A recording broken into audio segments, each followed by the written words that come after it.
Spektakolare. Atëherë përshëndetje miqtë dashur të Buçi Podcast, më shëtet në episodin e radhës. Jam këtu përsëri me Lulzimin dhe Klajdin, që juve i njihni nga 3 episode më parë. Për të gjitha ata që nuk e kanë parë ose nuk e kanë dëgjuar, ju sugjeroj të shkoni në të gjitha platformat ose në secilin platformë që juve përdorni, që është juaja e preferuar, atë ndiqni podcastin, lini mendimet tuaja dhe e njëjta gjë vlen edhe për këtë podcast. Kësaj here, në fakt, kemi dhe jemi kesh tjetër që na është bashkuar, që është Edita. Edita, përshëndetje. Jetë djema, gëzojmë që me juve sot. Edita, çfarë mund të thuash ti për veten tënde? Po mos u trego modeste. Tani do të tregoj aty që dita them unë, pastaj modestia mund të futet aty si aksesor, nëse është. Po bëj një kështu prezantim të shkurtër. Unë quhem Edita, jam me origjinë gjysmë nga veriu, gjysmë nga jugu, po kam lindur në Berat. Kam studiuar economics në Tiranë, Fakultetin e Ekonomisë, bachelorin atje. Pastaj masterin e kam bërë këtu në Gjermani, në Bochum, është një qytet e vogël studentore. Është një deg multidisciplinare, quhet EELP, ka etik, economics, law and politics, ligje dhe politik. Por që e kam theksi ka qenë më shumë në economicsin energjetik, të tregjeve të energjisë. Aty kam shkruar edhe master thesis, domethënë më shumë të përqendruar për taksat e karbonit, edhe tema të tilla. Edhe u bë gati 5 vite tani në Gjermani. Vazhdoj me gjermanisht, nuk jam shumë mirë. Fatkeqësisht. Po të kësë me go. Edhe, vetëm, domethënë anglisht për më së shumti më është dashur të përdor, ndaj nuk më është vale që si e ke normalitetin. Partneri ime punoj gjatë gjithë kohës me gjermane dhe nuk flet asnjë fjalë gjermanisht, sepse ashtu është tregu që është i përshtatur në mënyrë të tillë që të gjithë flasin anglisht. Po mirë, ditë pak të kuptojmë që anën e mirë dhe pozitive e ke nga Berati. Kështu që si e njohur me djemt? Me djemt jam njohur nëpërmjet lëvizjes diaspora për Shqipërinë e Lirë. Unë kam qenë ndër personat e parë që janë bashkuar aty, sepse për fat mirë themeluesin njërin prej themeluesve të lëvizjes e kam njohur në Bochum, ku kemi jetuar afër me njëri tjetrin, Bledar Milaqi. Edhe jam njohur shumë fillim me lëvizjen, pastaj janë ndërtuar grupet brenda në lëvizje, njëri prej tyre ka qenë grupi i energjisë dhe mjedisit, edhe kam patur fatin, kam njohur super çuna profesioniste si Klajdi dhe Lulzimi. Edhe unë kam mësuar shumë nga ata dy, domethënë. Se ka qenë sapo kisha mbaruar ose në procesin e mbarimit të studimeve. Kam qenë atë periudhë. Janë të rralla këto historitë e bashkëpunimit jashtë, por janë shumë të bukura. Lulzim, përshëndetje, mirë se erdhe. Për çfarë do flasim sot, miq i nderuar? Faleminderit Bleon edhe Dita, Klajdi, mirë se u gjeta. Sot çështjet mjedisore në Shqipëri janë tema që duhet me diskutuar shumë. Unë si aktivist mjedisit s'po bëj diferencim sfundmi, po mundohem të mos bëj diferencim sfundmi mes temave. E kam ndjek shumë temën e ndotjes lumejve që e diskutuam edhe herën e kaluar bashkë me diasporën e Shqipërisë e Lirë. E kemi pas edhe vazhdojmë ta kemi si temën më kryesore për arsye të efektit masiv që ka ndotja e saj. Gjithashtu fusha e menaxhimit mbeturinave ka qenë një ndër temat që ne kemi ndjek shumë në grupin e diasporës për Shqipërinë e Lirë për mjedis dhe energji. Por nga vetë fjala e fundit energji, ne jemi grupi edhe energjisë, kështu që kemi marrë sfundmi edhe me çështjet energjetike. Shqipëria sfundmi përballet me disa sfide shumë interesante të çështjes energjetike. Rreth 30% varet nga importi.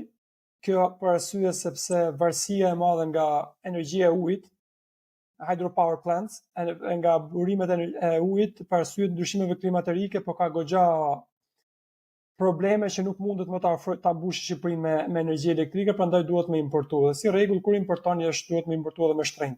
Po njëkohësisht një numër tjetër që mund të përmend është edhe 37% të shqiptarëve jetojnë varfëri energjetike.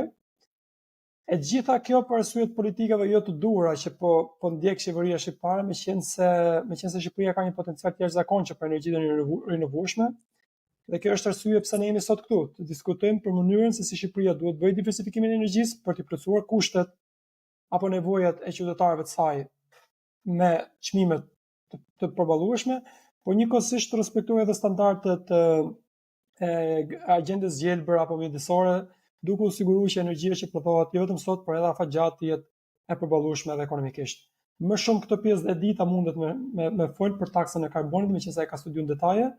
Kështu që pjesën tjetër pastaj sigurisht edhe Klajdi kemi pas shumë aktiv gjithë kohës që jemi marrë me çështjen e energjisë, si një ndër 3 temat më kryesore të grupit të energjisë dhe mjedisit në diasporë për Shqipërinë e Lirë. Para se të kalojmë te taksa e karbonit, Klajd, na fut në çikta detaje teknike. Patjetër. Kënaqësi për mua që jepemi prap pas disa javësh, nuk e di 4 apo 5 më duket janë javët që kemi pa u parë.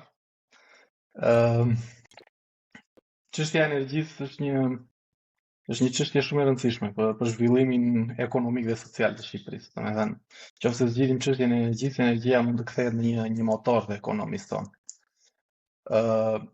Ne kemi trajtuar në grupin e energjisë shumë çështje. Kemi profesionistë të jashtëzakonshëm nga e gjithë bota që merren domethënë që me tregjet e energjisë, me anën teknike të ndërtimit, me të centraleve me ujë, centraleve me erë, paneleve fotovoltaike. Por kemi gjithashtu profesionistë super, siç është Edita për shembull, që merren më shumë me anën legjislative, me anën ekonomike, me anën politike të zhvillimit energjetike. Po, pikërisht jo. Për Shqipërinë tema është shumë relevante sepse aktualisht, siç e tha dhe Lulzimi, ne jemi 30% import, por ka raste që ne kemi edhe 60% import, duke pas varësinë shumë të madhe nga burimet hidro, dhe duke pas varësinë nga shiu, domethënë duhet bëjmë, si thon, vallen e shiut që bënin popullsitë indigjene amerikane për të pasur energji. Kjo ka pasur, me thënë të drejtën, duke parë dhe zhvillimet e reja teknologjike tani në burimet e rinovueshme, 15 vitet e fundit ka qenë të jashtëzakonshme dhe duhet të ishim shumë më lart tani. Domethënë në gjithë kapacitetet prodhuese, në kapacitetet menaxhuese, në kapacitetet transmetuese të energjisë elektrike. Pak a shumë për këto do jetë çfarë ne duam të diskutojmë sot. Të gjithë nga ne jemi shumë të apasionuar pas çështjes energjetike, kemi disi edhe hobi, më shumë se sa punë. Kështu që Është bukur, edhe kur hobi është shumë afër me profesionin, bën çdo gjë akoma më të thjeshtë. Edita, diem thanë tash, për shembull, Lulzimi tha që për taksën e karbonit mund të flasësh.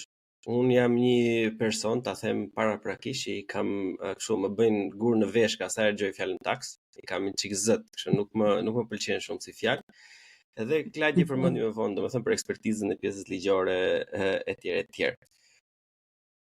Çfarë bazamenti ligjor ka në Shqipëri ose nuk ka në Shqipëri? Çfarë mungon në Shqipëri për të implementuar, le të themi, modele të reja të prodhimit dhe shpërndarjes së energjisë elektrike? Dhe ç'është kjo taksa e karbonit?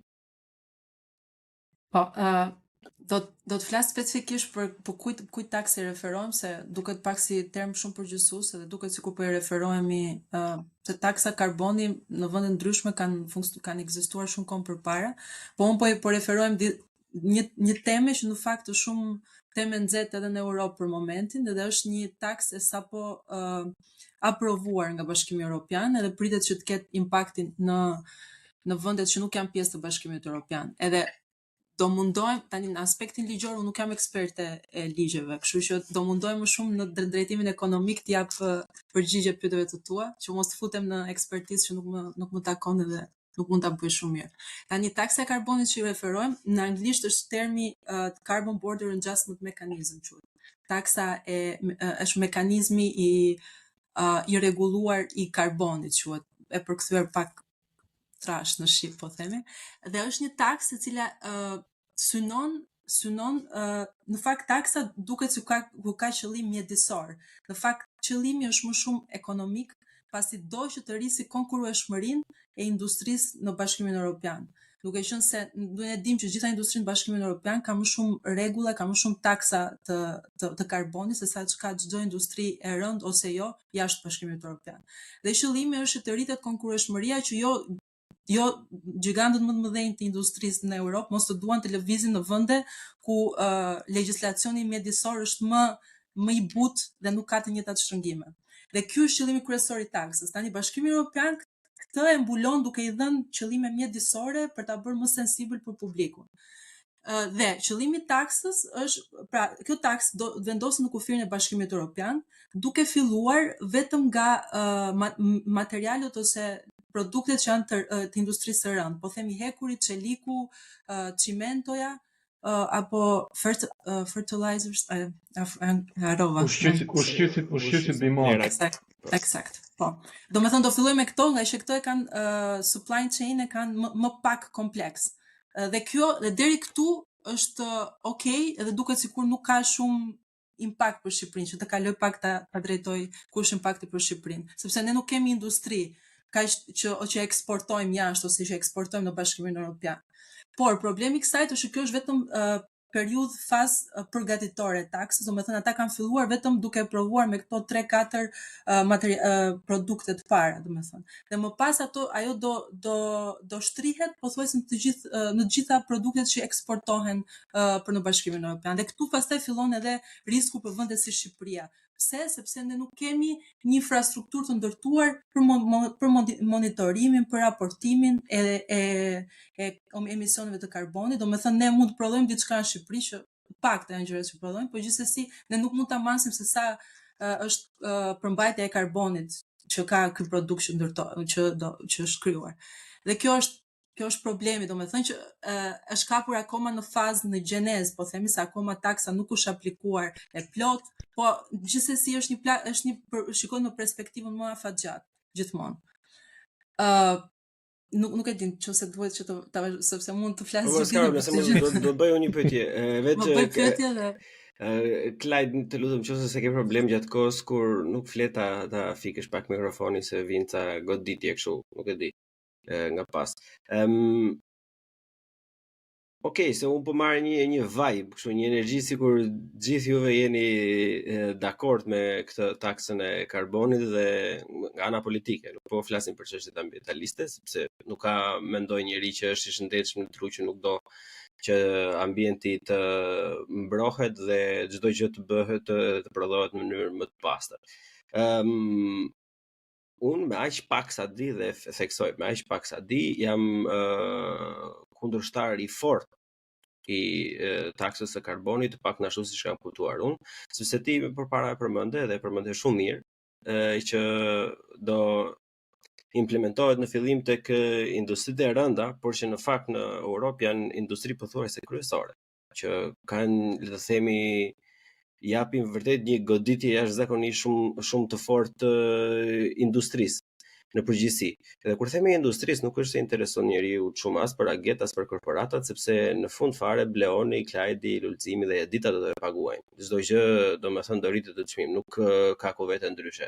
Tani, në një lloj situate politike dhe financiare që gjendet Europa në këto momente, duke nga luftrat e pasojat e Covidit e tjerë. Unë nuk kuptoj shumë idenë e të taksuarit atë që xha ekziston, që është pothuajse në pikun e vet, është më mirë se s'ka qenë vitën përpara, është më e përparuar dhe më eficiente se s'ka qenë ndonjëherë, siç janë për shembull karburantet fosile, domethënë që si nafta, marrim një shembull. Unë kuptoj një anë gjeopolitike, okay, sepse Europa kërkon të shpërngullet nga shumë faktorë ndërkombëtar të jashtëm që nuk përputhen me vlerat e tyre kulturore, humaniste etj, por pyetja që bëj unë, që e kemi diskutuar dhe kemi cekur pak më shumë atëherën e fundit, është në çfarë kosto. Me çfarë kosto duhet të arrish të qëllim, se qëllimi është i mirë, por ndonjëherë mënyra nuk është se justifikohet në 100% nga qëllimi.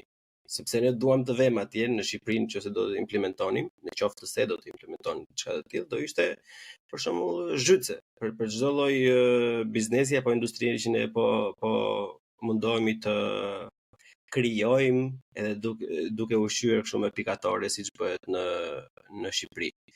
Nuk mendoni se edhe kjo e kam ende runde, kështu komplet përgjithë që a nuk mendoni që është një çik model i keq për të shtypur atë që xha ekziston vetëm që kjo të ngrihet në vend që në një mënyrë tjetër monetare, financiare, të jepen fonde që kjo lloj teknologjie që quhet green kohët e fundit të arrijë deri në atë nivel që ta konkurrojë ato fosile, por pa e dëmtuar këtë të fundit. Ke pjesërisht të drejtë në mënyrën si e shikon, por unë mendoj që nga ana ekonomike të gjithë e dinë që taksa është një ndër llojet e mekanizme që lëviz, që i bën aktorët në treg të lëvizin dhe të incentivohen. Nuk mund të incentivohen thjesht duke i subvencionuar ose duke i bërë për tac që të marrë iniciativa vetë. Tani problemi është që taksa, vetëm e thënë taks ka konotacion negativ. Dhe kjo është gjithë ajo që publiku merr. Prandaj ata për shembull e quajnë mekanizëm, sepse mekanizëm që të shtyn të lëvizësh. Është instrument politik. Instrument politik, eksakt.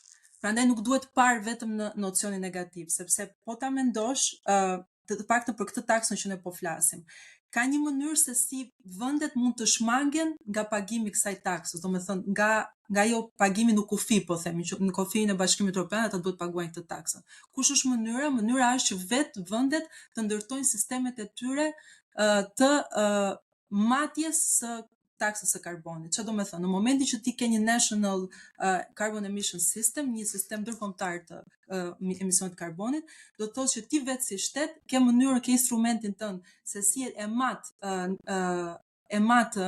kontentin, përmbajtjen e karbonit në produktet e tyre dhe ti merr të ardhurat e këtyre nga vet prodhuesit. Nuk ke nevojë që ta paguash të taks Bashkimit Evropian. Dhe prandaj Bashkimi Evropian e ka dhe si mënyrë indirekte për të thënë, ti vërtet nuk do të më paguash mua, por ndërtoje ti sistemin brenda vendit tënd, bëu i aftë që ti ta vjelësh këtë të ardhur. Dhe në këtë mënyrë dhe industria të incentivohet për të rritur inovacionin në sektor të caktuar, sepse është edhe pak vështirësi, po të mendohet për shumë industria e rëndë, prodhimi i hekurit. Ti të mundesh prodhimi i hekurit që ka një kontent shumë të lartë, harxhohet shumë energji elektrike gjatë proceseve të prodhimit të tij. Kjo do me thënë është pak e pamundur për momentin, me aq sa teknologjia ka arritur dhe shkenca, që kjo të bëhet komplet 100% carbon free. Prandaj është dhe pak limitim për shkak të nuk ka arritur akoma shkenca që ta bëj këtë gjë të mundshme. Edita, në princip si fenomen, do me thënë, unë jam pro si ides. Unë do me thënë ndërroj dhe uroj që dita që le të themi të gjitha gjërat bazike që neve na duhet të prodhohen në pothuajse zero carbon emission, do me thënë, do ishte gjë më perfekte për mua. Por, unë jap një shembull nga industria ime. Tani, hekuri jo domosdoshmërisht ai që përdoret për të futur në beton, por zakonisht hekuri për konstruksionet e hekurit, ato që konstruktohen drejt për drejt me hekur, si ura, gradacela etj. Për shembull, është importi për Gjermaninë flasim, nga India dhe Kina. Janë vende që nuk kanë asnjë lloj parametri edhe nuk kanë për të pasur asnjë lloj parametri, sepse ata janë parti shtete dhe çdo gjë është në të mirën e gjës së madhe dhe jo të individit apo të nuk e kanë ato këto largpamësitë që pretendojmë ne si europianë se kemi. Në momentin që flasin janë më shumë se sa gjysma, jo vetëm e hekurit, por edhe e materialeve, drasave, janë ato pres platën, domethënë nuk prodhohet më asnjë gjë në Gjermani sepse kushton minimumi 5-6 fish më shumë se sa ato që vijnë direkt nga Kina. Bile ne në jargonin e punës nuk i themi më ashtu siç e kanë emrin, i themi shina platën. Domethënë sepse dihet botërisht. Tani ne xha jemi në një moment që nuk i konkurrojmë dot ata për këto lëndët bazike. Domethënë një diçka e tilla nuk do të bënte më të vështirë akoma për të konkurruar ata? Jo, nuk po flasim për lëndët bazike, që lëndët bazike dihen që nuk prodhohen më në Gjermani, po flasim për nivelin e dytë të supply chain, pse unë nuk e din Shqipërisë si ka problem. Në rrjetin e dytë të supply chainit, kur ti bën assemblimin e këtyre se nga që janë terma pak specifik teknik, por kur nuk po them për jetën e parë të prodhimit, po them për jetën e dytë ku bëhet asemblimi, që mund të bëhet në Gjermani, që kjo ka vlerë të shtuar sepse ka persona që ka një punësim aty në atë sektor. Për këtë janë më të rrezikuar, po themi Gjermania, që nuk do që edhe këtë nivel të dytë të këtë zinxhirit të prodhimit ta zhvendosin në këto vendet e treta, sepse sa më shumë lart ngjitesh ti në zinxhirin e prodhimit, aq më shumë vlerë të shtuar ka, edhe aq më shumë kosto ka për vendin i cili do ta zhvendosë nga vendi i tij te një vend tjetër. Nuk po flasim për nivelin e parë të prodhimit, sepse e dim që prodhimi i hekurit, i çelikut, edhe i çimentos, prodhuesit kryesor për momentin janë India, siç e përmendet, janë Kina, është Turqia, prodhuese shumë e madhe e çelikut edhe çimentos, edhe Rusia. Pra këto janë vendet që janë të mëdhaja edhe në numër popullsie, edhe në kapacitete, dhe këta, dhe po të themi Bashkimi Evropian po targeton këta për t'i ndërgjegjësuar, për t'i thënë hey, boll sepse juve gjapo prodhoni shumë dhe nuk keni asnjë standard, filloni të vini standardet, në të kundërt duhet paguani më shumë për t'i shitur në tregjet tona. Kjo është pak a shumë ideja e thënë thjeshtëzi. Okej, shiko, se unë as nuk dua ta zgjatem shumë sepse kjo nuk është tema specifike, por thjesht mbase mund të ndihmoj njërin nga djemt. Unë nuk kuptoj filozofinë, pas kësaj nuk kuptoj shumë thjesht, domethënë sepse e kemi parë se ta kanë funksionuar edhe me Rusinë edhe me Kinën, të gjitha këto gjëra që janë ndërmarrë deri tani, dhe ti nuk mund ta privosh tregun evropian nga një produkt më i lirë. Mund të ndërhyj? Po. Shikojmë nga një herë, si thon, pemën edhe u mbasim pyllin, ëh. E gjithë çështja është që Gjermania çdo 2 vjet ka përmbytje katastrofale. Shqipëria çdo vit ka po ashtu përmbytje katastrofale, zjarre tani që nuk i kemi parë vitet e fundit.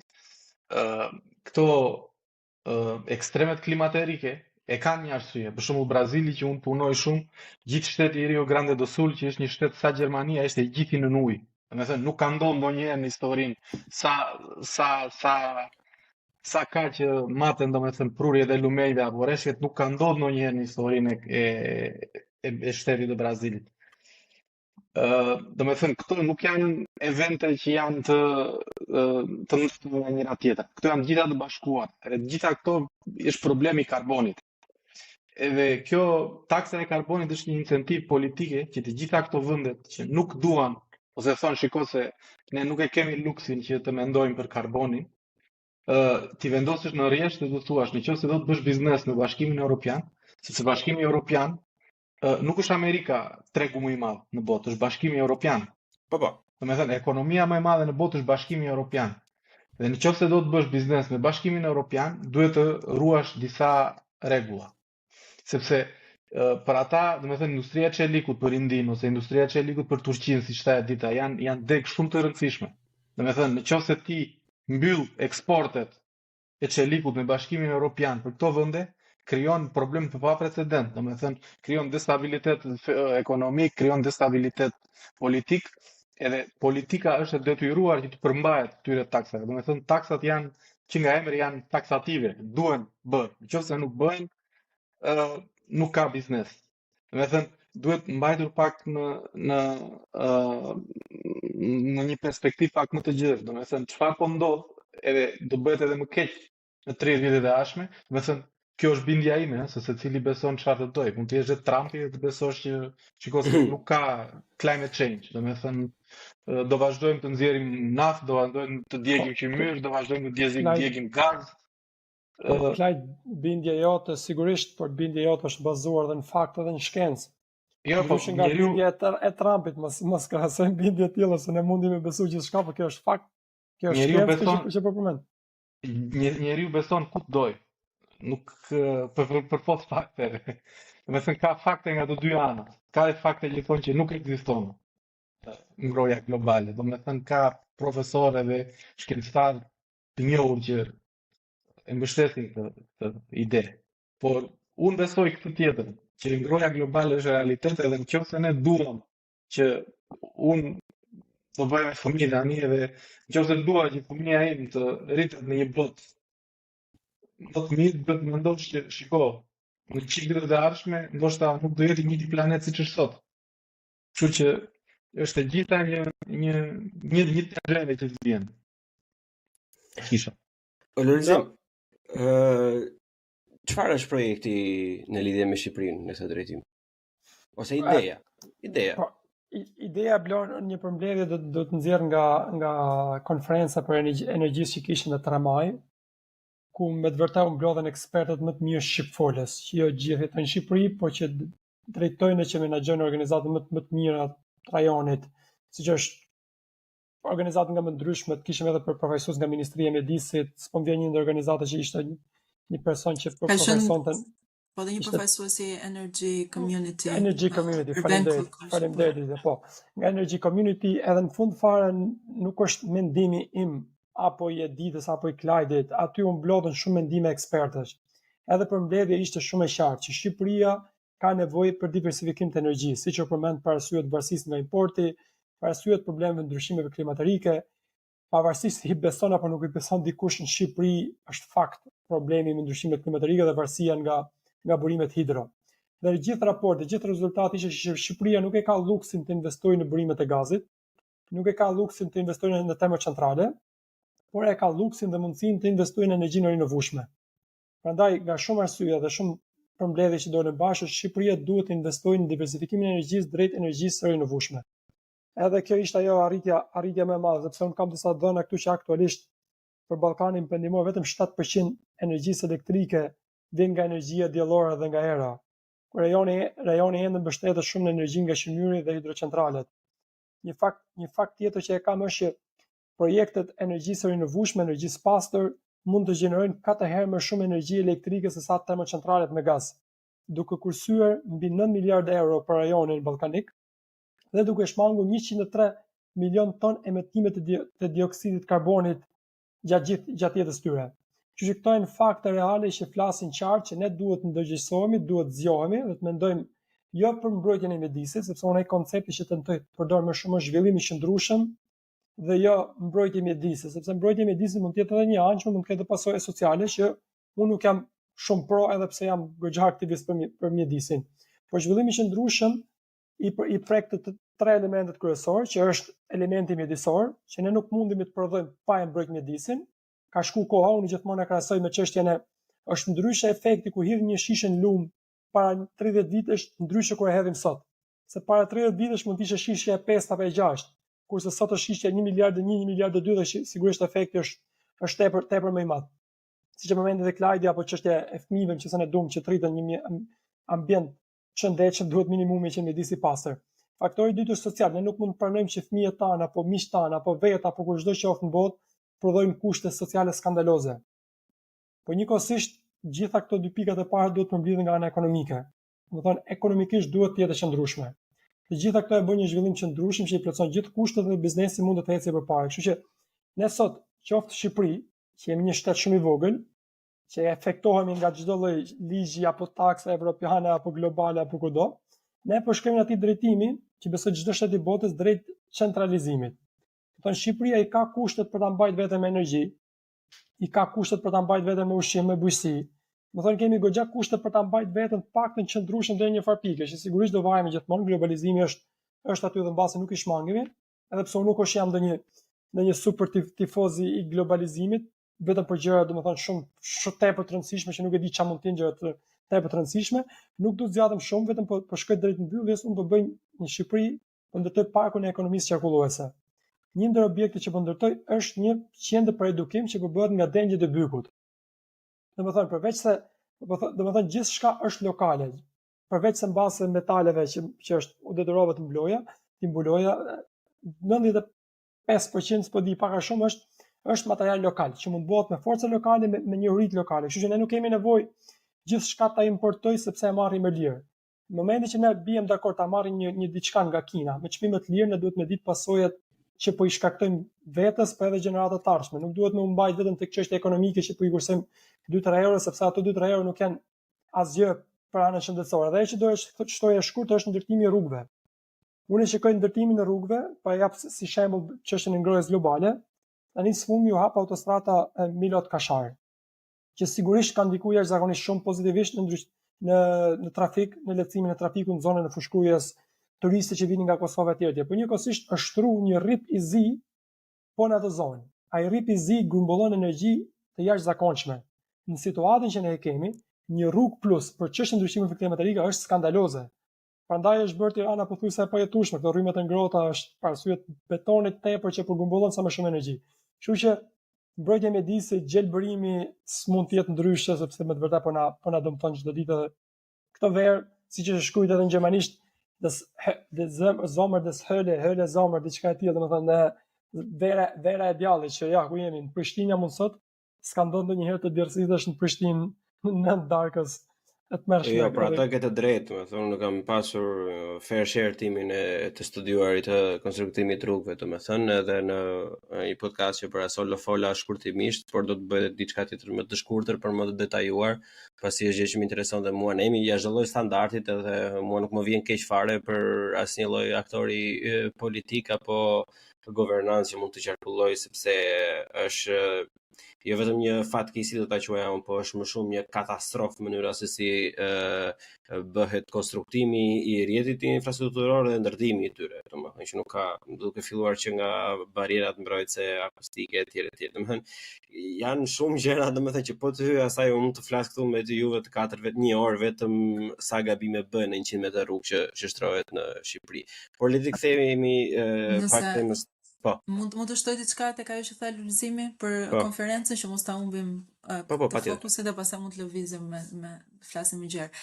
Në fakt çfarë munduam ne edhe një pikë që të parashtrojmë edhe prandaj edhe kjo taksa karbonit u fut në funksion të narrativës që ne ndërtuam, ishte pikërisht kjo, sepse ne nëse lexojmë strategjinë kombëtare të energjisë 2018-2030, ka dy pika aty që duket sikur pak a shumë kundërshtojnë pak njëra tjetrën. E para është që thotë diversifikim në rritje të prodhimit nga burimeve të rinovueshme, që është okay, edhe ligji i vitit 2023 thekson këtë nxitjen, sepse kemi potenciale për të diversifikuar. Edhe nga ana tjetër një pikë tjetër thotë që gjithashtu për të mbuluar nevojat e vendit do mundohemi të kemi penetrim të gazit natyror në masën 20%. Dhe nga një vend i cili nuk ka as pak kuadër, nuk kemi pasur, jemi vendi më hidro, domethënë kemi gjithë të bazuar në burime të rinovueshme. Të shkojmë deri në masën 20% është paksa shumë, edhe duhet edhe pastaj duhet edhe analizuar, duhet edhe studiuar, domethënë edhe nevojat që ka normalisht, sepse edhe kërkesa për energji është në rritje, kuptohet që vendi ka më shumë kërkesë, duhet që të mbulojë nevojat, edhe duhet menduar se si të mbulohet nevojat. Dhe një nga arsyet që ne sollëm aty, sepse kjo 20% që i rritjes së gazit natyror është shumë i madh, është pikërisht edhe për të edhe sollëm këtu në vëmendje edhe taksën e karbonit, sepse nëse di në vitin 2030 do që të rrisësh në masë 20% gazin natyror në vend, atëherë në 2030 është pikërisht momenti kur kjo taksa do fillojë të aplikohet në shumicën e produkteve. Edhe ti si do eksportosh nëse ti ke filluar për prodhimin, nuk e di çfarë mund të prodhohet në Shqipëri. Shufra hekuri që prodhon një nga kompanitë atje. Nëse TikTok e filluar i prodhon me energji e cila vjen nga gazi natyror, atëherë ti ke rritur nuk e di me sa x% përmbajtjen e karbonit aty brenda. Prandaj efektet janë direkte dhe janë zinxhir, edhe nuk janë aq larg se 2030 nuk është aq larg. Edhe më shumë do filloj duke u zgjeruar rrjeti produkteve. Edhe kjo është edhe arsyeja sepse donim që kjo konferencë të mbahej në atë moment, sepse është një moment që është duket sikur është larg, duket sikur po flasim për gjëra që do ndodhin pas 20 vitesh, jo, sepse për të ndërtuar infrastrukturën, për të ndërtuar duhen infrastrukturën që të monitorohet dhe të raportohet emisionet e karbonit, duhet të kemi burime njerëzore, duhet të kemi njerëz të edukuar në pozicione të caktuar, të cilët të fillojnë ta ndërtojnë këtë skem sa më shpejt që të jetë mundur. Prandaj edhe ne donim që aty të kishte sa më shumë ekspert, paktën ne bëm përpjekjen tonë. Pastaj ata që mundën të erdhin, për shembull nga Ministria e Infrastrukturës nuk patëm atë lloj vizibiliteti që ne donim të kishte, po keq për ta sepse në fakt kjo është një çështje që askush nuk mund ta kundërshtojë, është aty, është prezente. Jo, pra dhe bravo i qoftë, edhe është një pikë vërtet shumë e vlefshme. Përsëri edhe këtë kemi cekur pak fare me djemterën e fundit dhe mendoj edhe unë që është hapi i dur, sepse nuk mund të nisemi ne kur nuk kemi asnjë infrastrukturë ta ngrejmë dhe ta rrëzojmë prapë pas 10 vitesh, është thjesht ineficiente, është kontraproduktive. Klajdi, me pak fjalë të thjeshta, domethënë që ta kuptoj gjithsecili. Në përshtypje publike, energjia elektrike shqiptare ka qenë ndër energjitë më të gjelbërta, në krahasim me vendet e Europës, domethënë që kanë gazin, naftën, qymyrin e tjerë e tjerë. Si arritëm ne deri në këtë pikë që nuk puna del, duke bërë një krahasim të vogël, domethënë se sa burime ujore kemi ne në krahasim me sipërfaqen që kemi në krahasim me Gjermaninë, për shembull, ndryshimet e relievit që në fakt na mundësojnë edhe mbas edhe një krijim në përqindje më të lartë se sa një shtet Gjermania. E heqim në janë faktin e atyre 230 e ca që u dhanë atëherë edhe në zonat të mbrojtura. S'po flasim për ato. Shiko, që është gjysmë e vërtet, domethënë që jemi me green energy, sepse një sasi shumë të madhe të energjisë ne e prodhojmë vetë, po një sasi shumë të madhe ne importojmë. Domethënë ka vite që ne importojmë mbi gjysmë. Edhe para disa kohësh kam bërë një grafik, domethënë për 3 vitet e fundit apo për 4 vitet e fundit, nuk e di, duhet ta shoh prapë edhe ta shpërndaj.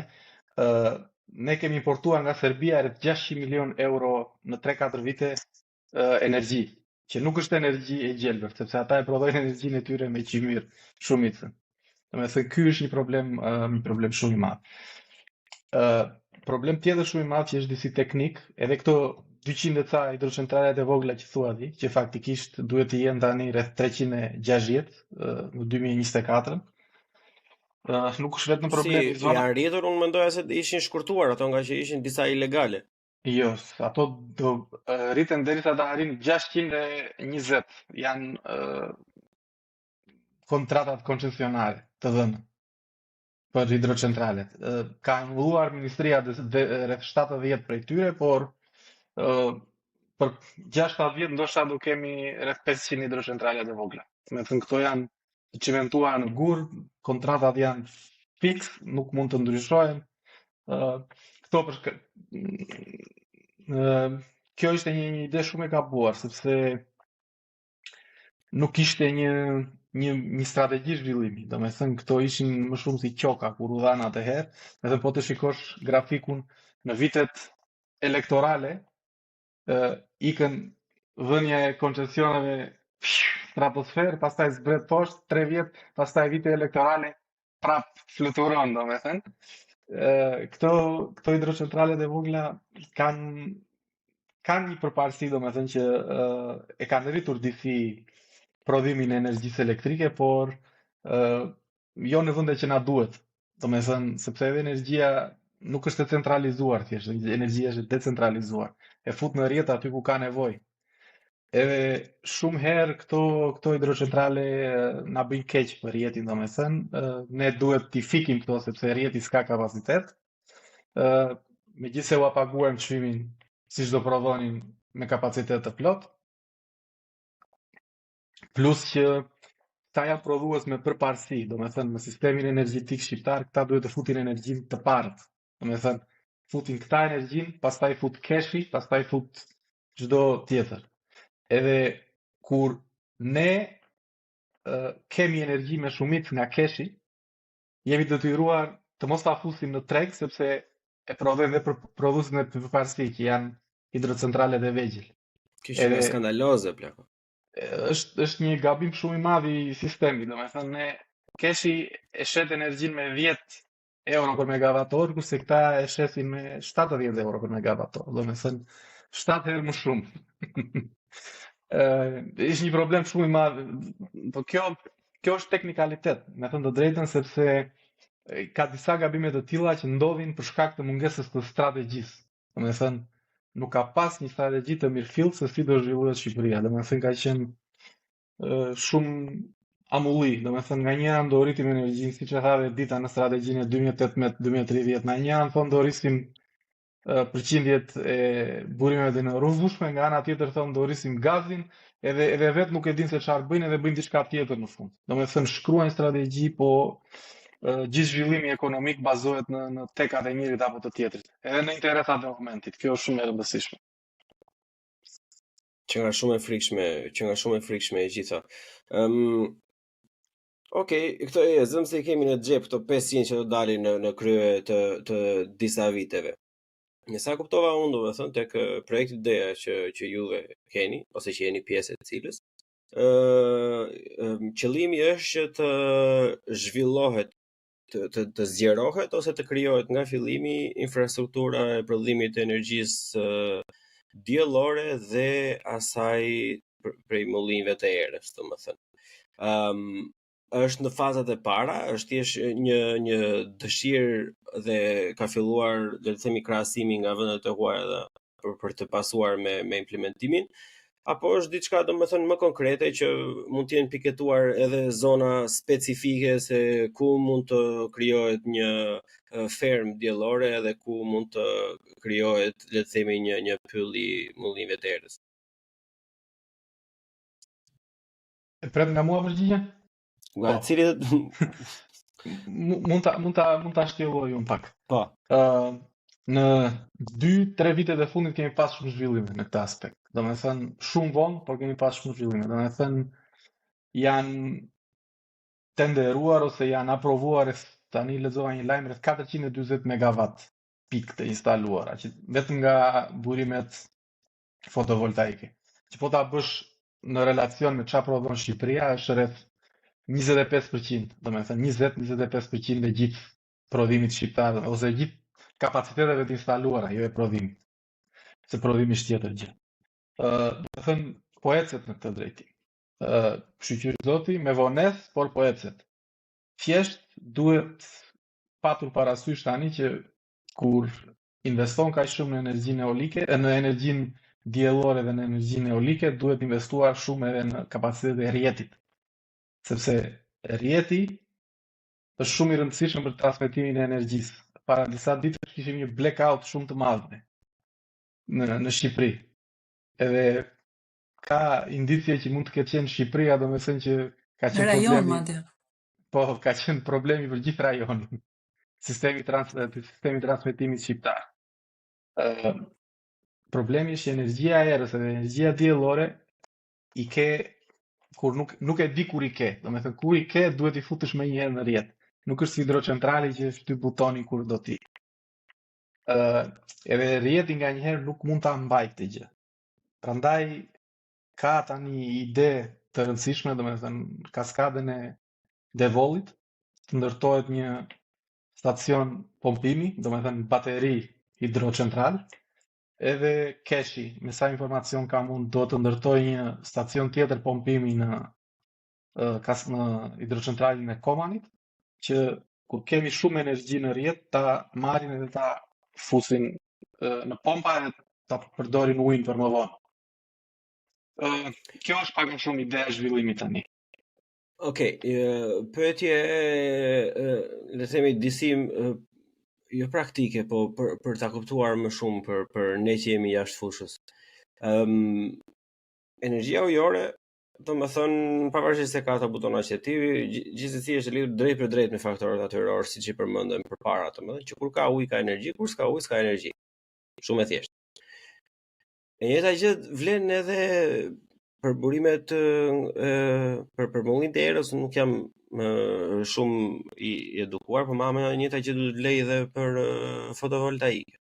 Është, le të themi, e parashikueshme deri diku. Pimaldam është e parashikueshme se sa ditë dielli do të kemi, domethënë, dhe normalisht në këto ditë prodhohet një sasi më e madhe energjetike që çon në këtë moment, në qoftë se ne për 15 vite do kemi një sasi shumë të madhe energjetike që prodhohet nga panelet diellore, domethënë që energjia elektrike shqiptare në këtë moment do jetë e lirë, sepse ne kemi aty dhe nuk kemi çfarë bëjmë dhe duhet ta heqim sa më shpejt, me sa kuptova unë.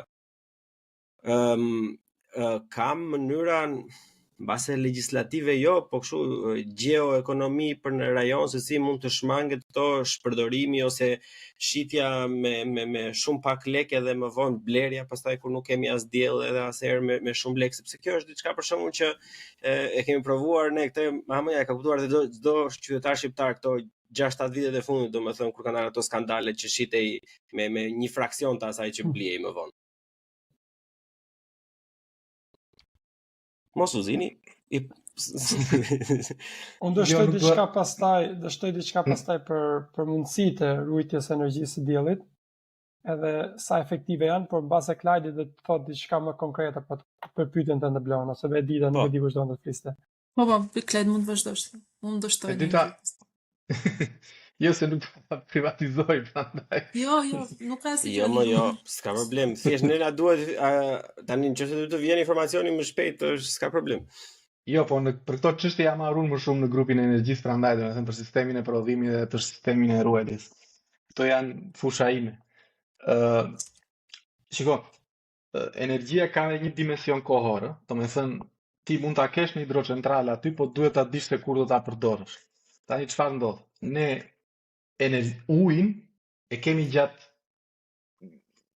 vitit, domethënë gjatë 6 mujorit të parë, sepse atëherë shkrim bora në Alpet shqiptare dhe atëherë kemi ujë edhe në pranverë, domethënë në zonat e tjera të Shqipërisë, edhe në këtë pikë domethënë nga janari deri në qershor, le të themi, korrik, ne nuk kemi problem energjetik. Domethënë kemi më shumë energji nga sa na duhet. Por, nga që kemi këto hidrocentrale në përparësi që të thash, të vogla, të duhet të futim energjinë e tyre të parë në rrjet, kur mbushet kaskada e Devollit, edhe nuk mban më, për aspekte sigurie, duhet ujë ose të derdhet, ose të prodhohet energji dhe të shitet shumë lirë. Edhe kjo ndodh, domethënë që energjia që kemi atëherë, pra kuota e hidrocentrale të Fiersës duhet të qëndrojë fiks, nuk duhet të ndryshojë më, atëherë kjo energji te prica shitet me një çmim shumë të lirë. Kjo ndodh, domethënë. Pastaj, kur vjen gjysma e dytë e vitit, hidrocentrale e vegjël nuk kanë më çfarë prodhojnë sepse shterojnë pothuajse të gjitha ato alumenjtë e vegjël. Edhe ne përdorim vetëm kaskadën për të mbuluar gjithë këtë nevojën tonë energjetike. Edhe kaskada ne na mjafton deri diku, domethënë po e shpjegoj shumë trashë sepse është një gjë shumë dinamike. Kjo energjia. Po, ashtu na duhet që ta kuptojmë të gjithë, kupton se s'mund ta shpjegosh me gjuhën që bën me kolektet tu se kupton njeri. Eksakt, domethënë ne na mjafton kaskada deri në tetor, le të thuash nga qershori deri në tetor, dhe pastaj ne jemi detyruar nga shtatori e tetori fillojmë importojmë energji deri në fillimin e shkrirjes të borës, prapë domethënë edhe të shira. Kjo është e gjithë dinamika ekonomike, dinamika e prodhimit të energjisë në Shqipëri. Por problemi i ruajtjes, siç e the ti tani, nëse futim në sistem energji diellore dhe energji të erës, energjia diellore është deri diku e parashikueshme sepse e di që e ke vetëm ditën, e di që e ke me shumicë në verë, atëherë kur na duhet ne, domethënë kjo është gjë shumë e mirë. Por energjia e erës nuk është e tillë. Domethënë energjia e erës është varet kur frynera edhe nga frynera. Edhe nëse ti fut një sasi shumë të madhe energjie në rrjet, atëherë krijon problem për gjithë rrjetin rreth rrotullt, në stacionet, për pajisjet e shtëpisë që ke në shtëpi, domethënë krijon problem për gjithë rrjetin elektrik. Edhe kjo energji duhet hequr nga rrjeti, nëse prodhohet. Edhe për këtë gjë janë stacionet e pompimit, që janë hidrocentrale të kthyeshme, reversible hydropower plants quhen.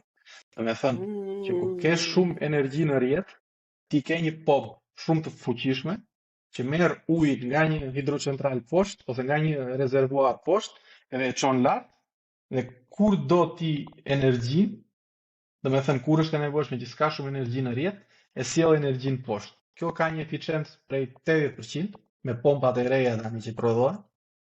Është më eficiente nga të gjitha. Edhe ne jemi në planifikim të dy të tillave tani në Shqipëri. Domethënë një në kaskadën e Muglicës edhe një në kaskadën e Drinit.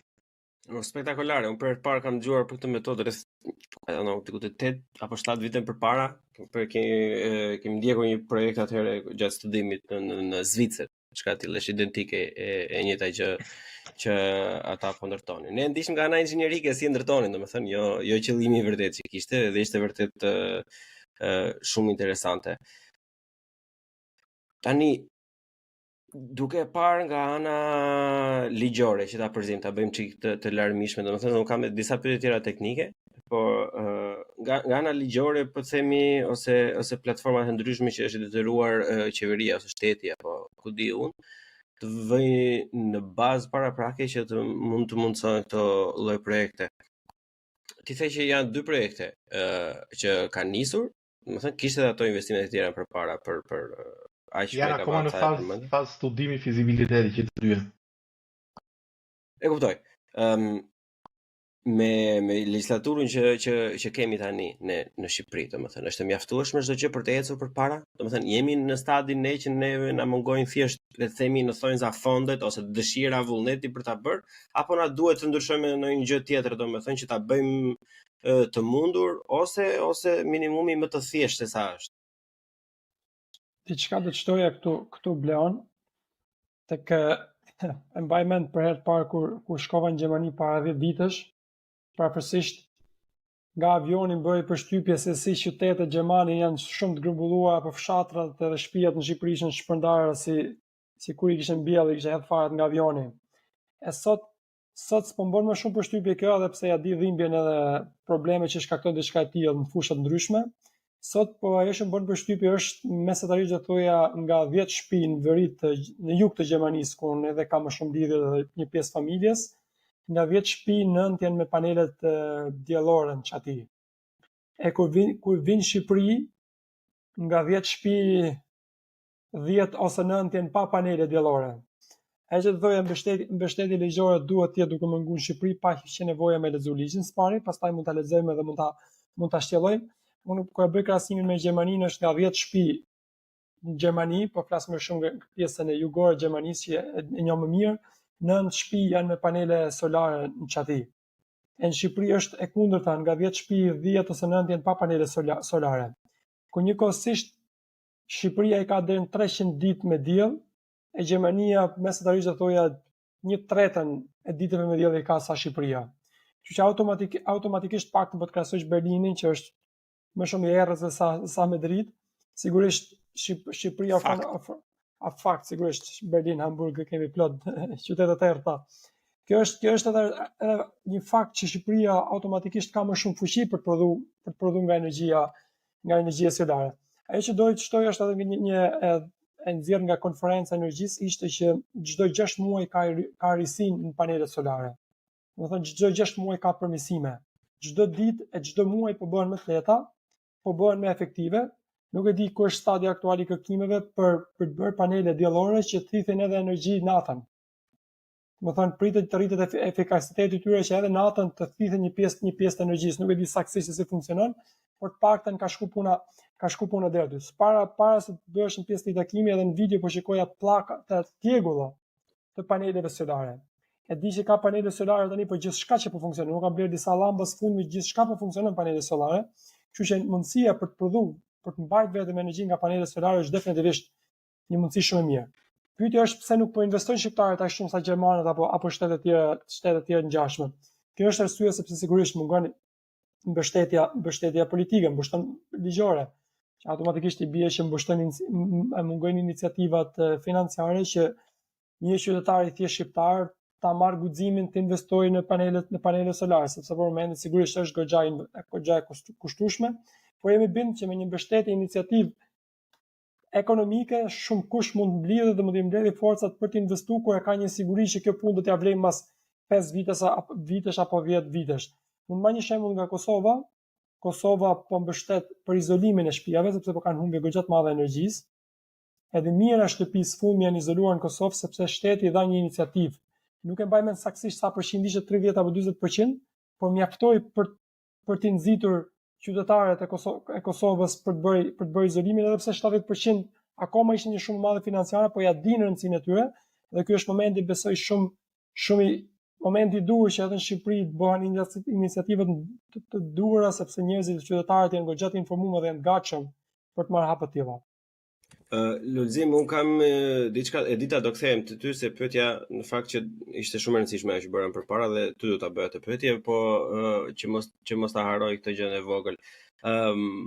Unë e njoh shumë mirë këtë pjesën e fotovoltaikës, sidomos për shtëpia private, sepse nuk e di se si është në Hesse apo në Nordrhein-Westfalen, po Landesbauordnung i Berlinit dhe ka detyrueshme nga 1 janar 2024 nuk mund të ndërtosh nëse nuk ke fotovoltaik, domethënë në shtëpinë tënde. Edhe pastaj subvencionet e gjitha gjërat që vijnë pas tyre. Problemi që kam unë, që shikoj pak nga ana e konsumatorit, është pikërisht ajo gjëja shumë pozitive që ti e përmende pak përpara, po është pak kështu double-edged sword. Po thuaj se njëherë në një muaj e pak ditë, me sa kuptova unë, regjistrohet një përmirësim. Regjistrohet, ato mund të bëhen edhe më shpesh, po të regjistruara në letra, njëherë në një muaj e ca ditë regjistrohet një përmirësim në panelet fotovoltaike. Tani për konsumatorin është pak e vështirë të bëjë një investim jo të vogël, kur flasim për një familje mesatare, kur e din që me këtë ritëm që po ecën, ne e dim se si ecën teknologjia sot në mënyrë eksponenciale, që brenda 5 vitesh mund të jetë dhe jo efikas. Siç ka qenë, nuk e di, Klajdi mund të më korrigjojë te kjo pjesa. Këto si quhen këto gjërat djegëse që kishin gjermanët të përshpia me paleta, me kështu wood pellets etj që dorën gjitha jashtë loje për verë me pumpe. Tani që është, unë nuk e di se sa ju ka rënë rasti juve të njihni personalisht, po unë si në industrinë e ndërtimit kam shumë persona që punojnë me mua ose për mua që i përkasin stresës të mesme dhe ka qenë vërtet diçka që i ka vrarë financiarisht jashtëzakonisht shumë. Ka në një mënyrë, do me thonë, ose të paktën një ide se si mund t'i paraprihet kësaj gjëje? Akoma jo. Zhvillimi është zhvillim. Edhe ai që me riskun ose fiton ose humbet. Ato Risku është risk. Ato ta mështern. Okay. Por risku sa i madh është risku. Unë e krahasoj këto pak base blon me një Samsung 3, 4, 5, 6, gjithmonë do të ketë risi. Zhvillimi nuk e shmang, nuk e ndalon dot. Në ta marrë dhe rastin për Shqipërinë. Shqipëria po zhvillohet dhe do zhvillohet, pavarësisht se kush do të vi nesër në politikë. Sigurisht ndryshimet ka shumë çka ka efektin e vet, por zhvillimi është i pandalshëm. Kështu që edhe çështja e paneleve solare është momenti për të investuar, por është momenti për të investuar me mbështetje nga qeveria. Nuk mundesh ti vetë si një familjar i thjesht shqiptar ti hedhësh 10.000 euro ku nuk e ke garancinë dhe besimin shtet. Në momentin që e ke një garanci dhe një besim, një ligj që shteti e ka konfirmuar prej vitesh që me të vërtet po të investosh, do të bësh shitje në rrjet, edhe për 10 vite, për 7 vite e ke mbulimin e shpenzimeve, unë jam i bindur që shumë do të reagojnë dhe do investojnë. Dhe pastaj sigurisht ato që kanë më shumë të ardhur investojnë sipari edhe me radhë. Unë e di që investimet kryesorë që erdhën në Gjermani ishte për këtë arsye, sepse u garantu shitja në rrjet me një çmim goxha të mirë. Edhe pse Djema është, unë kuptoj qëllimin e mirë të gjithë kësaj, e ke parasysh, por për faktin se rrethohem për ditë nga njerëz që jo domosdoshmërisht e kanë arsimin për t'i kuptuar gjërat, domethënë edhe për ta kuptuar gjithë volatilitetin e tregut gjatë gjithë kohës, është pak e frikshme, kupton? Prandaj këto janë punët tuaja dhe juve bravo i qoftë që i bëni, po unë mendoj që projekte të tilla kolosale që unë vërtet e besoj që fundamentalisht janë të mira. Janë të mira. Domethënë që sjellin ndryshim përpara. Mendoj që duhet të kenë një shtab marketingu pak më të fortë. Duhet të jenë çik më të fortë në publicitet, ta bëjnë një çik më të mirë, jo vetëm do shpëtojmë ambientin, se gjithë duan ta shpëtojmë ambientin, por duhet përshkuar edhe shpatllat ndonjëherë personave, domethënë që të ndihen mirë për momentin. Nuk e di sa I qartë jam te kjo pjesë. Më duket se kur bëra un refresh më kalove pak se doja të jep një koment për atë që tha Luli për legjislacionin për prodhuesit e vegjël të energjisë 9500 kW. Në fakt ligji është në fuqi në Shqipëri, macat me 2 drejtime instalohen, thjesht dhe kompanitë të cilat bëjnë instalimin janë dhe ato që janë ndërmjetësit midis OSHE-s dhe klientit fundor. Që do të thotë ata bëjnë kolaudimin e implantit e të gjitha këto dhe bëjnë dhe do të thënë instalimet janë instalime on grid me qëllim vetë prodhimin. Dhe do të thotë në fakt nëse ti në shkruan një kontratë me OSHE-n dhe në momentin që ti prodhon më shumë energji se sa ajo që konsumon, ti ke të drejtë që atë energji ta konsumosh deri në fund të vitit, por nuk paguhesh për të. Pyetje e radhës, duke u nisur nga ato çfarë folëm hidhe prit me lulëzimin përpara. ka subvencione shteti gjerman si për firmat, se unë besoj që fillojnë që nga i vogël, ka subvencione që fillojnë që nga firmat e deri te konsumatori për të ndërtuar sisteme fotovoltaike. Jo, në rregull, shiko, e di që nuk jemi se unë e kuptova thjesht nga reagimi i klientit, domethënë, e kuptoj që ku jeti plako jemi në tjetër nivel. Shiko, teorikisht është e mundur të bëhet diçka nga Shqipëria, ti lëm pak më, po marrim një rast laboratorik, po lëm një korrupsionin dhe zhvatjen dhe grypsinë që kanë ata.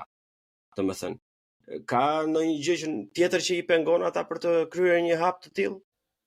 Nuk kemi aq para sa të ndihmojmë, domethënë Ministria e Energjetikës dhe Infrastrukturës nuk kemi para. Nuk ka aq para.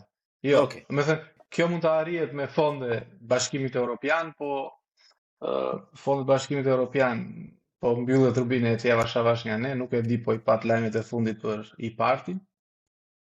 Për domethënë subvencionet e bujqësisë.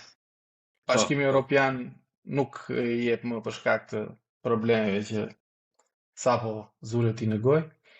Po domethënë për subvencione ne jemi shumë larg, jemi shumë larg, domethënë besoj unë.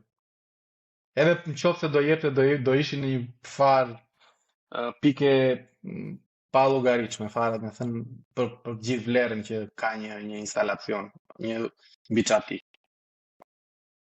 Domethënë për momentin që jemi duke folur, domethënë mund t'ja sugjerojmë qytetarëve shqiptarë që ndërtojnë shtëpi që të vënë fotovoltaik apo jo, të mos ja sugjerojmë? Patjetër. Me thënë është në 15 vjet që ka të paktën kjo jetëgjatësinë në libra i ke nxjerrë disa fish, ato para që ti paguan energji. Unë nuk jam dakord domethënë paga shumë me lulëzimin në këtë pikën zhvillimore të masivizimit të rooftop solar power, sepse e tha dhe ditën më përpara, ne nuk kemi rrjetin e Gjermanisë. Domethënë rrjeti jon i OSHS është në shumë raste i para viteve 90, edhe unë jam për një sistem pak më të centralizuar në Shqipëri, ku mund ta kontrolloj me pika të mëdha.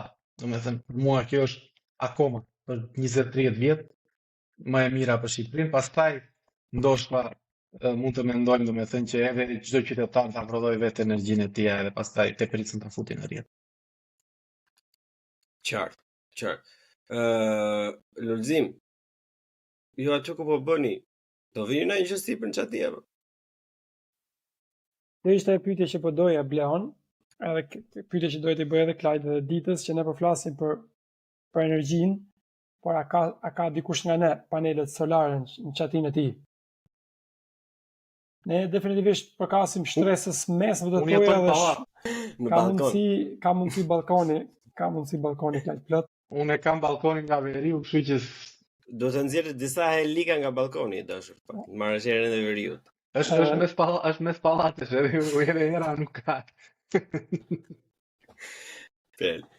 Atëherë lulzim, po thoj. Një artikla që më bëj për të ardhur keq se unë jetë në fshat, gjithë mia të botës i kam, vetëm se ato shtëpia që kemi ndërtuar në Bleon edhe për tjerët para 35-40 vitesh nuk i plotësojnë shumë kushte që është e vërteta, edhe në mbrojtje se nuk plotësojnë asnjë kusht. Nuk plotësojnë asnjë kusht. Të lutem. Kështu që në situatën që jemi, nëse familja ime do të kishte 10.000 euro spari, do të investonte në izolim edhe pastaj s'dyti do investonte në panelet solare. Kështu që kjo është një diçka pak do thoya për momentin edhe luks për shtëpi private shqiptarëve të ardhura mesatare për Shqipërinë që janë akoma shumë të ardhura të ulta për të investuar në panelet solare. Unë në qendrën që po bëj sigurisht e kam planin për të ndërtuar panele solare.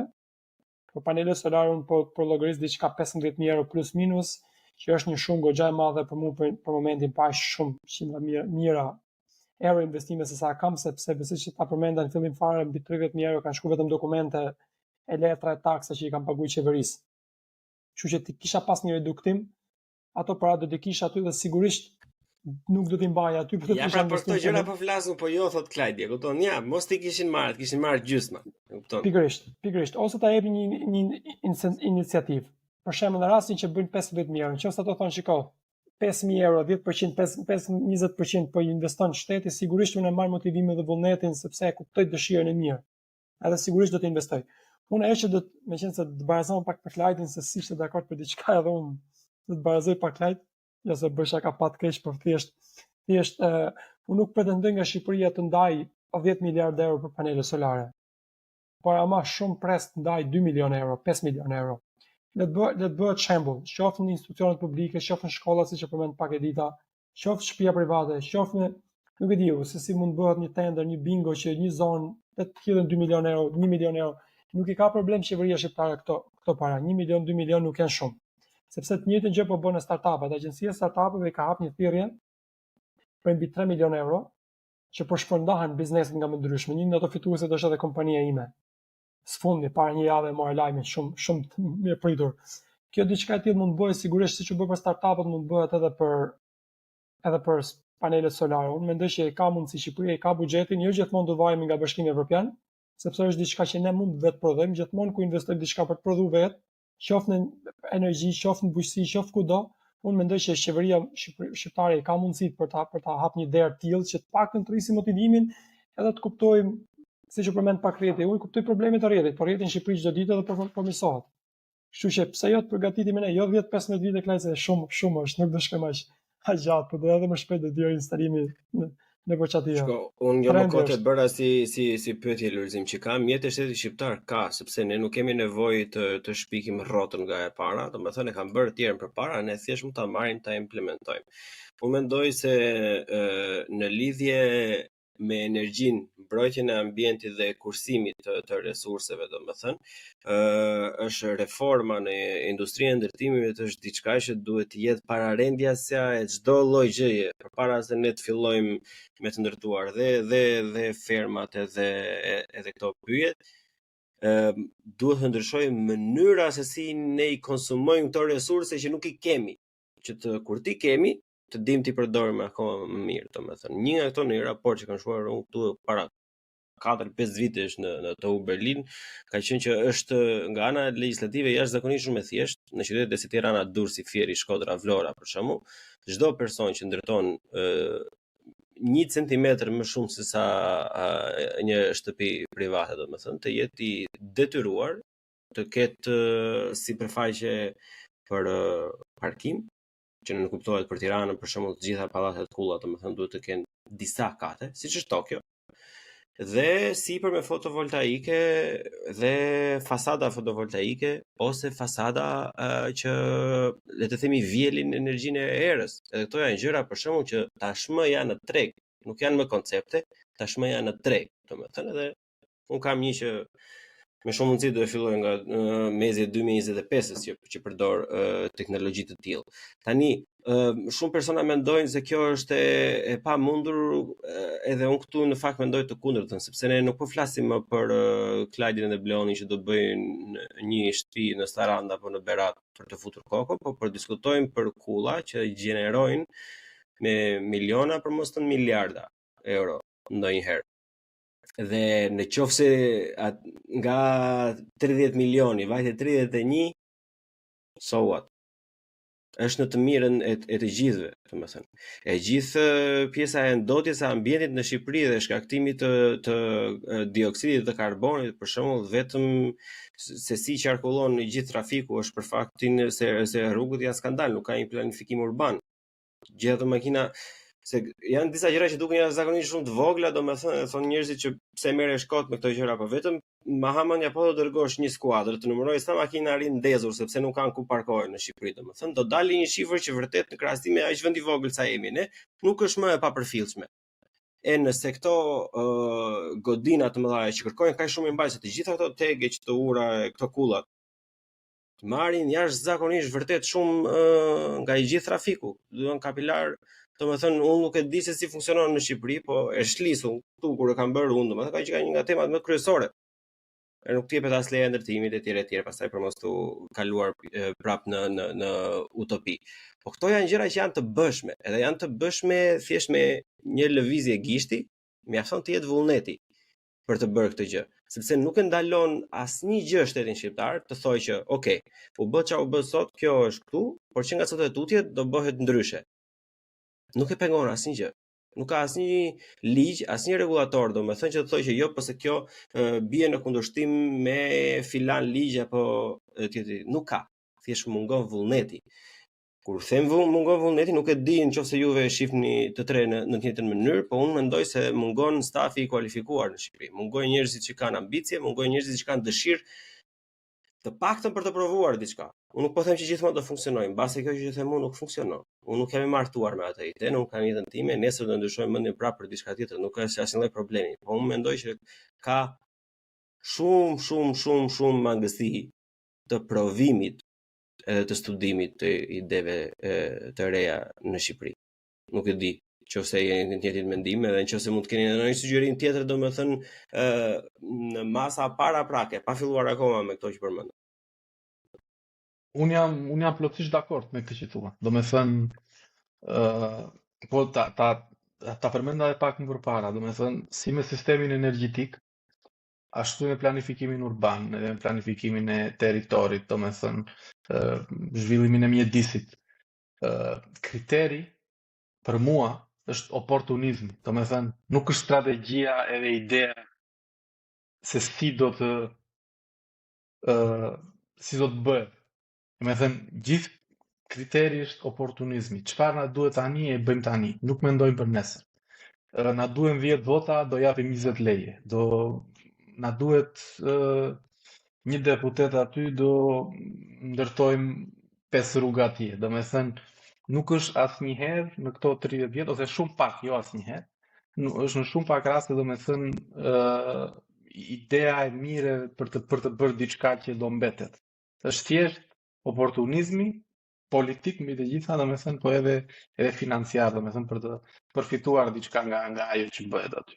Domethënë, jam plotësisht dakord me atë që thua ti.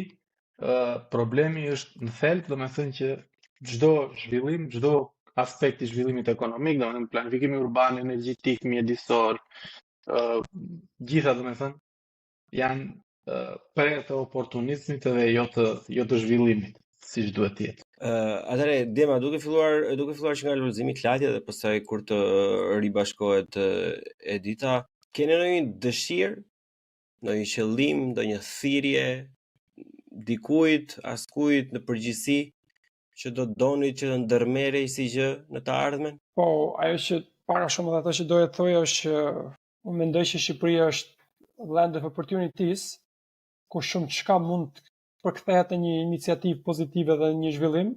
Sigurisht problemet i ka dhe nuk duhet i mbyllim syt. Më marr rastin problemin e një ndër problemet është çmimi i lartë i hidrokarbureve, i naftës edhe benzinës, që është më e larta në rajon.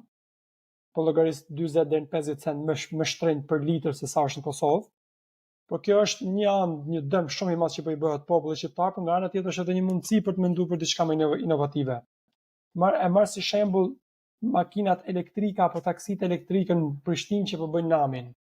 Çmimi i taksive është aq i ulët në Prishtinë saqë ku s'kam parë vend tjetër të botës, edhe sfundi është ulur edhe më shumë për arsye të pagesës, për arsye të përdorimit të energjisë elektrike. Kështu që janë makina elektrike që po ti llogarisësh më përpara kur përdorni naftë, është deri 1/3 e çmimit. Kështu që fitimi i tyre është kolosal. Po ta krahasoje para disa vitesh. E njëjta mundësi sigurisht është edhe më mirë për Shqipërinë, rasti i kompanive taksive, si shembull, thjesht motivues që ato që e kanë naftën edhe më të shtrenjtë se sa në Prishtinë, imagjino çfarë do ndodhte nëse taksitë elektrike fillon në Shqipëri. Kjo nuk është më tani një fantazi, makinat elektrike funksionojnë vetëm në Gjermani apo në Japoni apo diçka e tillë. Kjo është një mundësi në Shqipëri që duhet me u shfrytëzu. Ka ardhur momenti edhe madje po fillojnë dhe stacionet e mbushjes së karikimit të makinave dhe madje mundesh ta bësh diçka të tillë edhe në shtëpinë tënde. Nuk ka nevojë gjithmonë të varesh nga sistemi i shtetit apo edhe sistemi privat që duhet me qenë gjithmonë ai tjetri që ja bën sistemin për ty, po ndërkohë ti vetë mund të bësh diçka të tillë dhe me të vërtetë mundesh të kryesh të ardhurat më të mira ekonomike vetes, por njëkohësisht është edhe ndjesia e mbushjes pozitive që s'po ndodh edhe mjedisi. Kështu që ajo që do të thoj është thjesht ne shqiptarët duhet kemi më shumë besim, më shumë vullnet, ta duam njëri tjetrin, besojmë për mundësitë që na jepën, po sigurisht kurrë nuk do të mbyllim syt përpara të keqes, edhe të jemi realistë. Në momentin që është diçka e keqe për ta thënë, unë vetë them gjithmonë, unë jam vetë biznes tani në Shqipëri. që shumë vetëm këshillojnë mos fol kundra qeverisë, mos fol pro opozitës apo e kundërta, nuk do flas as pro as kundër, thjesht ajo që është reale duhet thuhet gjithmonë, se përndryshe çfarë na mbetet neve me marrë me vete. Kjo është ajo që unë doja ta mbyllja, pak motivim, pak mjedis, pak energji, pak buzëqeshje, që sigurisht që s'do të më vjen. Faleminderit Lulzim. Klajdi, dëshirë ose thirrje? Përveç votës së diasporës, domethënë që është dëshira dhe thirrja ime e përhershme, e duke lënë më njën ato shëndetësi më të mirë, polici më të mirë, pak më pak korrupsion, më shumë drejtësi, domethënë për shtetin tonë, që të kthehemi sa më shpejt atje, se ngelëm rrugëve të Europës. Në aspektin energjetik, domethënë, dua të jap edhe një shifër tjetër, edhe ta vendos pak në kontekst. Domethënë, rreth 38% e energjisë në Shqipëri është energji e rinovueshme, sepse pjesa tjetër, domethënë 62% nuk është e rinovueshme. E kjo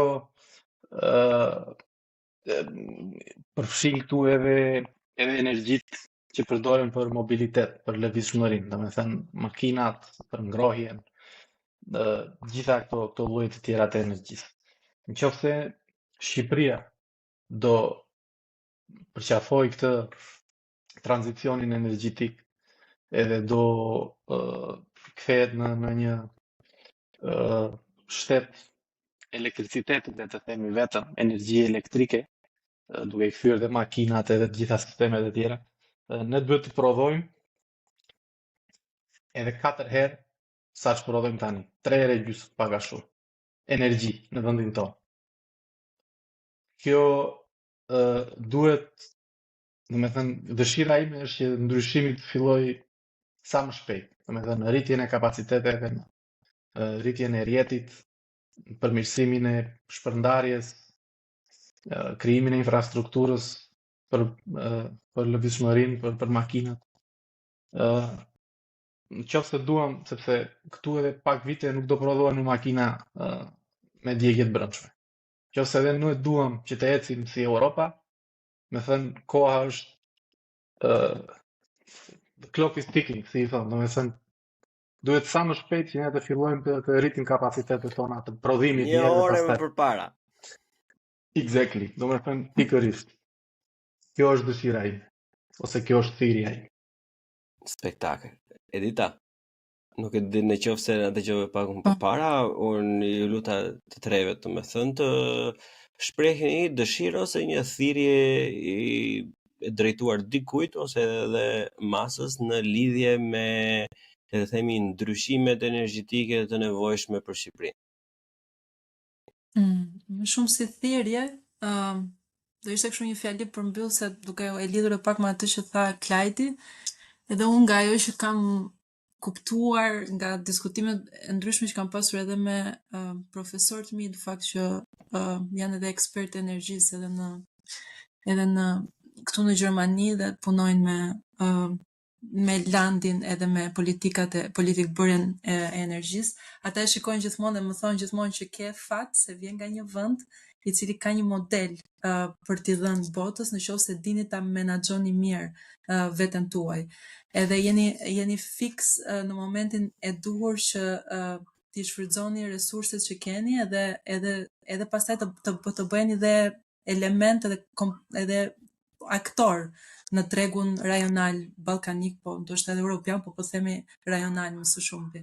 Edhe gjithmonë mua kjo fjalia më bie pak shumë fort, se më duket, domethënë ne gjithmonë e kemi minimalizuar veten ande nga vim, dhe kur ata e shikojnë ashtu, nga që normalisht punojnë me modele të ndryshme nga vende të ndryshme, duket pak shumë si shumë përgjegjësi, dhe po nga ana tjetër, nga që ka shumë njerëz të mirë që janë shumë ekspertë të mirë të fushës së tyre, thjesht janë të gjithë të ndarë duke bërë secili punën e vet në vende të ndryshme, edhe fatkeqësisht nuk janë të mbledhur të gjithë në një vend për të shfrytzuar gjithë kapacitetin intelektual që kanë, edhe për ta përdorur për të mirë të vendit. Se përveç se kanë kapacitete intelektual, kanë edhe atë përkatësinë, sesën e përkatësisë dhe dashurisë për vendit për të bërë një ndryshim.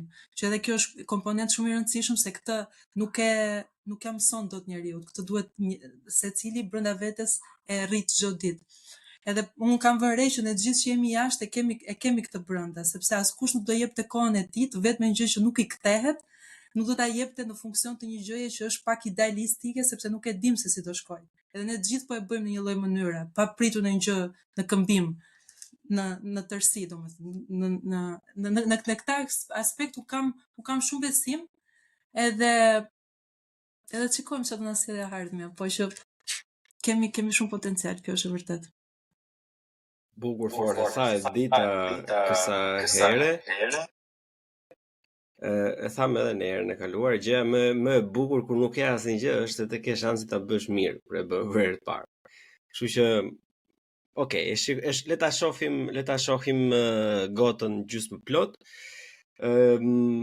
Miq të dashur, episodi si çdo herë tjetër më përpara ka dalë në Patreon, ku juve mund të bëni abonimin tuaj, gjithashtu edhe në YouTube Membership ose Spotify for Subscribers, që na ndihmon për të vazhduar për të bërë episode të tilla. Donacionet i keni pastaj në të gjitha platformat që janë të rreshtuara, unë nuk po i përmend nga e para.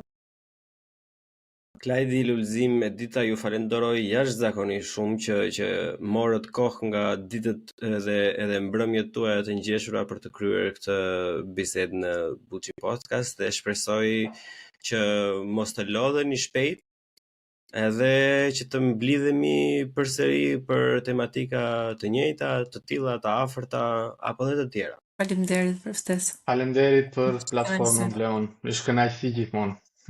Faleminderit për punën e shkëlqyve që më bën Bleon, edhe që na mblodhe, na dhe mundësinë ta ngrejmë zërin. Faleminderit juve, miqtë mi, deri në tjetër, bashkë miru pafshim e miru dëgjofshim. Pafshim. Ciao. Pafshim. Buçim në bu, CHI, bu, CHI podcast.